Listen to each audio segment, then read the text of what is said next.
오늘은 한 절만 말씀을 봉독하겠습니다. 요한복음 3장 16절 말씀인데요, 제가 먼저 봉독하고 우리 한번 함께 합심해서 함께 봉독하도록 하겠습니다. 하나님이 세상을 이처럼 사랑하사 독생자를 주셨으니 이는 그를 믿는 자마다 멸망하지 않고 영생을 얻게 하려 하심이라. 다 같이 하나님이 세상을 이처럼 사랑하사 독생자를 주셨으니 이는 그를 믿는 자마다 멸망하지 않고 영생을 얻게 하려 하심이라. 아멘. 제가 초청 주일을 준비하면서 몇 명 정도 이렇게 신청서를 내게 했습니다. 한 40명 넘게 작정을 했는데 오늘 보니까 그렇게까지는 오지 못한 것 같고, 그렇기 때문에 오늘 처음 오신 여러분들이 너무나 귀합니다. 그래서 여러분 모두를 정말 그리스도의 사랑으로 환영하고 축복합니다. 아마 오늘 처음 오신 분들 들어오실 때 장미꽃 한 송이를 다 받으셨습니다. 여러분, 제가 인터넷을 찾아보니까 장미꽃은 몇 송이를 주느냐에 따라서 그 의미가 각각 다르다고 합니다. 장미꽃 20송이는 내가 당신을 열렬히 사랑합니다, 이런 의미라고 하네요. 44송이는 사가 두 번이니까 사랑하고 또 사랑해 라는 뜻이라고 합니다. 55송이를 선물하면 내가 다시 돌아오면 좋겠어, 이런 뜻이라고 합니다. 99송이를 선물하면 장미를 받는 그 사람이 마지막 한 송이가 되어서 장미꽃 100송이를 완성하는 뜻이라고 하니 100송이보다는 99송이를 선물하는 것이 아주 지혜로운 그런 선물이라고 할 수가 있겠습니다. 그럼 오늘 여러분이 받은 한 송이 장미의 의미는 무엇일까요? 이런 뜻이라고 합니다. 왜 이제야 내 앞에 나타난 거야? 라는 뜻이라고 합니다. 왜 이제야 내 앞에 나타난 거야? 저는 이걸 보면서 하나님의 마음이, 여러분을 향한 하나님의 마음이 이런 마음이 아닐까. 내가 너를 이렇게 오랫동안 기다렸는데 왜 이제야 내 앞에 나타난 거야? 그런 하나님의 마음으로 여러분에게 장미꽃 한 송이를 탁 내밀면서 두 팔 벌려서 여러분을 환영하는 주님의 마음, 하나님의 마음, 그게 장미꽃 한 송이에 담겨 있습니다. 여러분 이제야 오셨지만 정말 잘 오셨고, 오늘의 첫 걸음이 내일의 계속되는 걸음으로 이어졌으면 좋겠습니다. 오늘 읽은 요한복음 3장 16절 말씀은 오늘 교회 처음 나오신 분들도 한 번쯤은 들어본 그런 말씀이죠. 여러분, 우리가 가진 성경에 보면 신약, 구약이 있고 이 신구약 성경은 66권으로 되어 있습니다. 이 66권의 두꺼운 성경을 줄여서 한 구절로 딱 압축하라면 저는 요한복음 3장 16절 이 말씀을 꼽고 싶습니다. 하나님이 세상을 이처럼 사랑하사 독생자를 주셨으니 이는 그를 믿는 자마다 멸망하지 않고 영생을 얻게 하려 하심이라.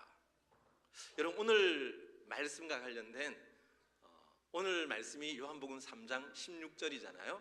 그래서 어떤 단체에서 영상을 만들었는데 그 시간이 딱 3분 16초짜리 영상이 있습니다. 오늘 말씀을 근거로 만든 한번 영상을 보고 제 설교를 한번 이어가도록 하겠습니다. 영상 한번 보시겠습니다.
이 영상이 참 오늘 말씀을 아주 잘 보여주고 있는데요. 제가 이 영상을 조금 더 부연해서 오늘 말씀을 가지고 세 가지 복음에 관한 말씀을 나누려고 합니다. 오늘 말씀해 보면 하나님이 여러분들을 사랑하신다 그렇게 말씀합니다. 하나님이 세상을 이처럼 사랑하사 독생자를 주셨으니, 여기 세상이라는 말 대신에 나라는 말을 넣어서 읽어보십시오. 하나님이 나를 이처럼 사랑하사 독생자를 주셨으니, 우주 만물을 창조하신 하나님 그분이 나를, 여러분을 위해서 독생자를 주셨다. 나를 이처럼 사랑하신다. 여러분, 이런 하나님의 사랑 앞에서 우리가 느끼는 감정은 감사, 감격, 황홀함이죠. 우리가 가장 멋있는 남자 여자에게 사랑 고백을 들어도 마음이 설레고 황홀한데, 온 우주를 창조하신 그분께서 내가 너를 이처럼 사랑한다라고 하는 이 사랑 고백 앞에 우리의 마음이 설레지 않는다면 그 마음이 이상한 거겠죠. 여러분, 밤하늘을 보신 적이 있을 겁니다. 광대하게 펼쳐진 수많은 별들, 우리 지구가 속한 그 우주를 태양계라고 하죠. 그리고 태양계가 속한 또 큰 우주를 은하계라고 합니다. 여러분, 이 은하계 안에 별들의 숫자가 몇이나 될까요? 적게는 200만 개에서 많게는 1000만 개의 별들이 있다고 합니다. 그런데 이 우주에는 그런 은하계들이 무려 1000억 개가 넘는다고 합니다. 그래서 천문학자들은 이 우주의 크기를 도무지 계산할 수가 없어서 무한이라고 이렇게 얘기를 한다고 합니다. 이렇게 생각해 보면 우리가 살고 있는 이 지구라는 별은 정말 우주의 광대함에 비하면 작은 점 하나에 불과하죠. 그리고 이 점 하나 안에 무려 70억의 인구들이 살고 있습니다. 이런 관점에서 오늘 나를 생각해 보면 나 하나의 가치는 정말 별것 아닌 것처럼 느껴지지 않습니까? 뭐 있어도 그만, 없어도 그만인 그런 존재처럼 느껴지는 거예요. 뿐만 아니라 우리는 방금 영상에서 보았던 것처럼 우리는 어쩔 수 없는 죄인이에요. 죄인으로 태어나서 숱한 죄를 짓고 살아갑니다. 하나님을 떠나서 욕망을 따라 살아가든 집을 떠난, 하나님을 떠난 탕자와 같은 모습이 바로 우리의 모습이라는 거죠. 그런데 하나님께서 그런 우리를, 그런 나를 사랑하셨다. 그런 나를 위해서 독생자 예수님을 보내주셨다. 여러분, 이렇게 독생자를 주신 하나님의 사랑, 그 사랑의 높이와 넓이와 깊이를 어떻게 우리가 표현할 수 있을까요? 우리 교회 뒤편에 보면 손야원 목사님의 생가와 기념관이 멋있게 세워져 있습니다. 근데 보통 기념관을 보신 분들이 그건 미완성이 아닙니까? 라고 묻는데, 사실 노출 콘크리트 기법으로 지어진 완성품입니다. 근데 그 벽체를 두르고 있는 둥근 구조물, 여러분 그 구조물의 의미가 무엇인 줄 아십니까? 사랑의 원자탄. 여러분, 원자탄이 폭발하면 원자핵이 둥글게 만들어지지 않습니까? 이 작품을 설계한 교수님은 거기에 착안해서 손야원 목사님의 사랑을 그런 원자핵의 모습으로 둥근 구조물로 표현을 한 것이죠. 자기 두 아들을 죽인 살인자를 용서하고 또 사랑한 그 손야원 목사님의 사랑의 넓이와 깊이를 사람들은 사랑의 원자탄이다 그렇게 설명을 한다면, 여러분, 오늘 우리를 사랑하시고 그 손야원 목사님을 사랑하시고 그 살인자를 사랑하고 아들 삼아주신 하나님의 사랑을 어떤 말로 설명할 수 있을까요? 어떤 시인의 아름다운 시어로도 그 하나님의 사랑을 다 표현할 수는 없는 것이죠. 그래서 찬송가 시인은 하늘을 두루마리 삼고 바다를 먹물 삼아도 하나님의 그 크신 사랑을 다 기록할 수 없다 그렇게 표현을 하는데요, 이 어거스틴이라고 하는 유명한 신학자는 이런 하나님의 사랑을 이런 멋진 말로 설명을 합니다. 하나님께서는 이 세상에 나 하나밖에 없는 것처럼 나를 사랑하신다. 이게 하나님의 사랑이라는 거죠. 이 광대한 우주에 사랑할 만한 대상이 여러분 한 사람밖에 없는 것처럼 그렇게 하나님께서 여러분을 사랑하신다. 여러분, 그러니 여러분들은 제가 서론에서 말씀을 드린 것처럼 왜 이제야 오는 거야? 라고 말씀하시는 하나님의 VIP, 하나님의 소중한 사람들임에 틀림없는 것입니다. 또 오늘 본문의 말씀은 문맥을 가만히 들여다보면 예수님께서 수많은 사람들을 모아놓고 이 말씀을 주신 것이 아니라 니고데모라고 하는 딱 한 사람을 위해서 이렇게 멋진 말씀, 이렇게 멋진 설교를 들려주고 있는 거예요. 그게 오늘 이 자리에 오신 여러분을 향한 예수님의 마음, 하나님의 사랑이 아닐까, 저는 그렇게 생각을 해봅니다. 두 번째로 저는 죄의 결과인 멸망에 대해서 말씀을 나누고 싶습니다. 오늘 말씀에 보면 멸망이라는 단어가 나옵니다. 이 멸망이라는 말은 죄로 인한 부패와 쇠락, 그리고 죽음, 그 죽음 이후에 영원한 고통을 뜻하는 그런 말입니다.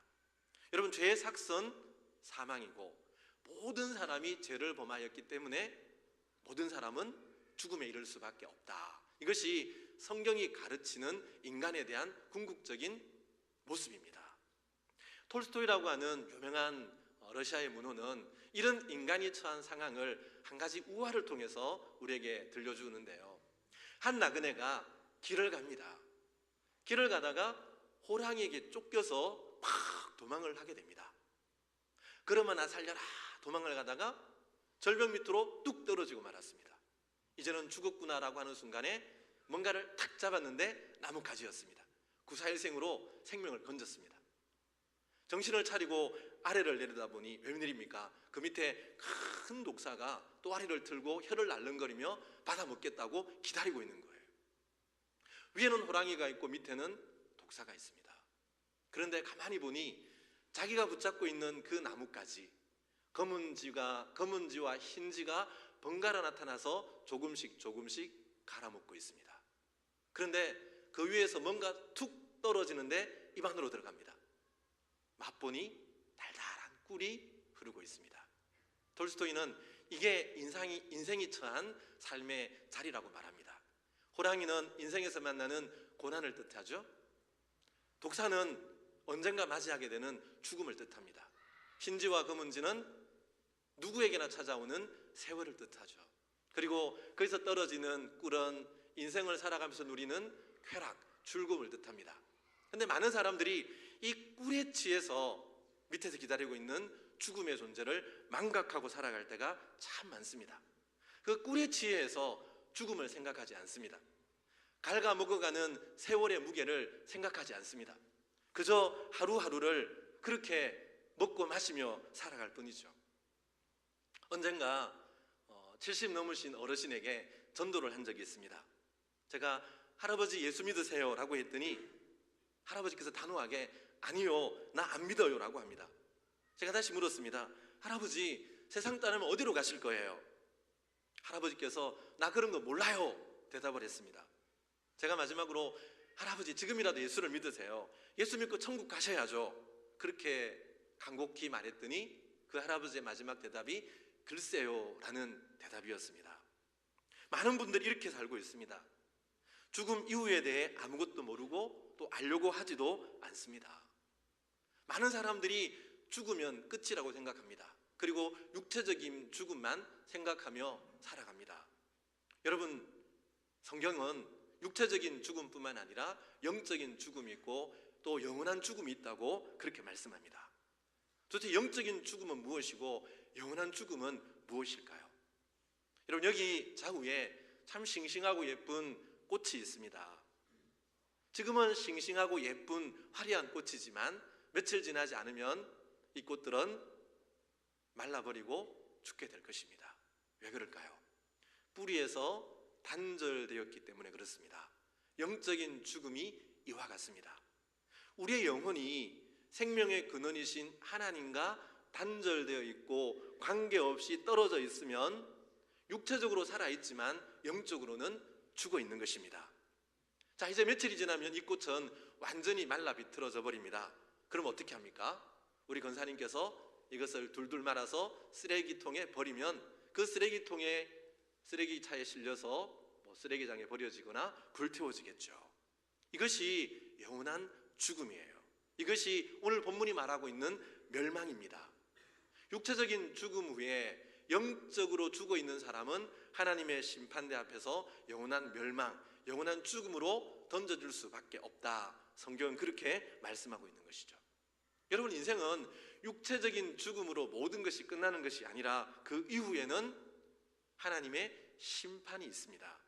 히브리서 9장 27절 말씀에 한 번 죽는 것은 사람에게 정하신 것이요 그 후에는 심판이 있으리니, 이것을 망각하고 우리를 취하게 하는 달콤한 꿀에 취해서 하루하루를 살고 아무 생각 없이 아무 준비 없이 죽음을 맞고 하나님의 심판대 앞에 서게 되면 여러분 어떻게 될까요? 그 사람의 인생은 영원한 멸망으로 떨어지게 됩니다. 성경은 그것을 지옥이라고 말합니다. 마지막으로 저는 영생을 얻을 수 있는 구원의 길에 대해서 여러분과 말씀을 나누고 싶습니다. 여러분, 멸망이 정말 부패하고 썩어져가고 지옥에 던져지는 것이라면 영생은 그와 반대편에 있는 것입니다. 생명의 충만함이고 죄에서 건짐을 받고 그리고 사망과 죽음에서 영원한 멸망에서 건짐을 받는 것, 구원받는 것을 일컬어 영생이라고 합니다. 더 쉽게 말하면 하나님의 자녀가 되어 영원한 천국에서 하나님과 함께 영생 복락을 누리는 것이 오늘 본문이 말하는 영생이라고 설명할 수 있습니다. 여러분, 영생을 얻는 방법이 뭘까요? 멸망을 피하고 영생을 얻는 방법이 뭘까요? 그를 믿는 자마다 멸망하지 않고 영생을 얻게 하려 하심이라. 바로 믿는 것입니다. 하나님이 보내신 독생자이신 예수 그리스도를 믿고 영접하는 것입니다. 그를 믿는 자마다 영생을 얻고 건짐을 받고 구원을 받는다고 했습니다. 또 요한복음 1장 12절 말씀해 보면 영접하는 자 곧 그 이름을 믿는 자들에게는 하나님의 자녀가 되는 권세를 주셨다라고 말합니다. 예수님을 영접하기만 하면, 믿기만 하면 누구든지, 여기는 조건이 없습니다. 나이 제한 없습니다. 학력 제한 없습니다. 성별 차이 없습니다. 민족이 어디냐 구별이 없습니다. 누구든지 믿고 영접하기만 하면 하나님의 자녀가 되고 영생의 축복을 누리게 된다. 성경은 그렇게 말씀하고 있습니다. 여러분, 이것이 기독교와 다른 종교의 차이점입니다. 다른 종교는 너 스스로를 구원하라고 가르칩니다. 너 스스로, 그런 위에는 호랑이가 있고 밑에는 독사가 기다리고 있는 그 상황 속에서 너 스스로 너 자신을 구원하라, 그렇게 가르치죠. 자력 종교예요. 수양을 하고 도를 닦고 선을 행함으로 너 자신을 너 스스로 구원하라. 여러분, 이게 과연 가능할까요? 자기 스스로 영생을 얻고 죄 문제를 해결할 수 있을까요? 성경은, 하나님께서는 그럴 수 없다라고 말합니다. 우리의 어떤 공로로도, 우리의 어떤 지식으로도, 우리의 어떤 선행으로도, 그 어떤 종교로도 멸망에서 건짐을 받아 영생을 누릴 수 없다고 말합니다. 그럼 하나님의 방법은 무엇일까요? 하나님의 방법은 예수 그리스도 그분입니다. 우리를 그런 상황에서 건져주시고 멸망에서 구원해 주시기 위해서 하나님께서는 그 아들 독생자 예수 그리스도를 이 땅에 보내셨습니다. 그리고 그 예수님께서는 우리의 모든 죄를 대신하셔서 십자가에 못 박혀 죽으시고 3일 만에 부활하셨죠. 이 예수를 믿어라, 이 예수를 영접하라. 그러면 네가 하나님의 자녀가 되고 영생을 얻게 된다. 이것이 하나님이 말하는 구원의 방식입니다. 여러분, 이것이 기독교입니다. 이것이 다른 종교와의 차이점입니다. 그래서 우리는 이것을 복음, 기쁜 소식, 복된 소식이라고 얘기합니다. 여러분, 그래서 기독교는 은혜의 종교라고 말을 하죠. 은혜 아니고서는 우리가 이 자리에 설 수 없습니다. 오늘 설교하는 저나 여러분을 초청한 먼저 된 그리스도인들 누구라도 은혜 아니고서는 그리스도인이 될 수 없었고, 은혜 아니고는 하나님의 자녀가 될 수 없었고, 은혜 아니고는 영생의 은혜를 누릴 수가 없습니다. 하나님께서는 바로 이런 영생의 은혜, 하나님의 자녀됨의 축복을 주시기 위해서 그런 마음으로 여러분들을 이 자리에 초청한 것입니다. 여러분, 이 시간 한번 여러분의 삶을, 여러분의 인생을, 그리고 죽음 이후에 내가 어디에 있을지에 대해서 한번 깊이 생각해 보십시오. 그리고 오늘 하나님의 말씀처럼 내가 멸망의 자리가 아니라 영생의 자리에 하나님의 자녀로서 충만한 은혜의 삶을 살기를 원하시는 분들이 있다면 오늘 이 시간 저의 기도를 마음속으로 따라서 한번 고백해 보십시오. 하나님, 나를 이 자리로 불러주셔서 감사합니다. 나는 멸망할 수밖에 없는 죄인입니다. 그러나 하나님 보내신 독생자 예수를 믿기만 하면 멸망치 않고 영생을 얻게 하리라고 약속하셨습니다. 이 시간 제 마음의 문을 열고 예수님을 믿음으로 영접합니다. 제 마음에 오셔서 나의 주인이 되어주시고 나와 함께 해주십시오. 예수님 이름으로 기도합니다. 아멘. 여러분, 이렇게 기도할 때 이제 여러분들은 갓 태어난 그리스도인이 되고 갓 태어난 하나님의 자녀가 되고 영생이라는 문을 통해 들어가게 되는 것입니다. 정말 마음으로 믿고 정말 진정으로 고백하면 하나님께서는 우리의 어떤 행위나 우리의 어떤 공로의 근거에서가 아니라 바로 하나님의 약속의 말씀에 근거해서 여러분들에게 하나님의 자녀가 되는 은혜, 영생의 은혜를 누리는 그리스도인이 되게 하는 것입니다. 오늘 이 자리에 오신 여러분 모두 이 예수님을 믿고 마음으로 영접할 수 있기를 바랍니다. 예수님을 믿고 영접함으로 하나님의 자녀가 되고 영생의 복을 누리시는, 정말 축복의 자리에 설 수 있는 그런 은혜의 시간이 다 되시고 그런 은혜를 누리시는 여러분 모두가 되시기를 우리 주 예수 그리스도의 이름으로 축복합니다. 아멘.